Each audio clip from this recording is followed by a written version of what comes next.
အားလုံးပဲမင်္ဂလာနံနက်ခင်းလေးပါရှင် Good morning ပါဒီဗီဒီယိုလေးကတော့အမဒီ holiday စနေတနင်္ဂနွေမှာစာမေးပွဲသွားဖြေရတော့ရိုက်ထားတဲ့ဗီဒီယိုလေးပေါ့နော်ပုံမှန်ဆိုလို့ရှိရင်ဒီမှာအမတို့က Master Degree ဆိုတော့ည9နာရီကနေ10နာရီခွဲလောက်ထိကျောင်းတက်ရတာပေါ့နော်စာမေးပွဲတွေကကြတော့အမတို့ဒီ holiday Saturday Sunday မှာဖြေရတာများပါတယ်ဒါကတော့အမတက်တဲ့ကျောင်းလေးဖြစ်ပါတယ်ဒီ Istanbul မြို့ရဲ့ Asia site ပေါ့နော်အာရှဘက်ခြမ်းမှာရှိရပါ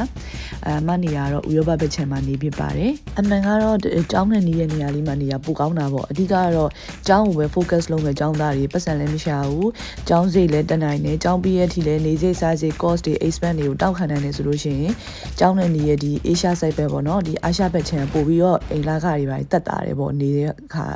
ဒီမှာအိမ်ရလို့မရှိဘူးဒီလားအဆောင်သဘောမျိုးကိုအဲ့လို flat တွေကိုပဲ share လုပ်နဲ့မျှပြီးနေရတာအဲ့ဗီဒီယိုလေးတွေကိုအမ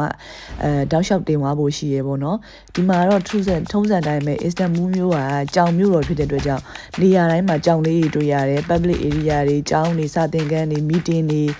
အစည်းအဝေးတွေ business meeting နေရာတိုင်းမှာကြောင်လေးတွေတွေ့ရတယ်ပေါ့နော်ဒီဗီဒီယိုလေးကနေစပြီးတော့အမဖြတ်တန်းခဲ့ရတဲ့personal experience lifestyle အဲ့ဒါလေးတွေကိုမျှဝေပေးသွားဖို့ရှိပါတယ်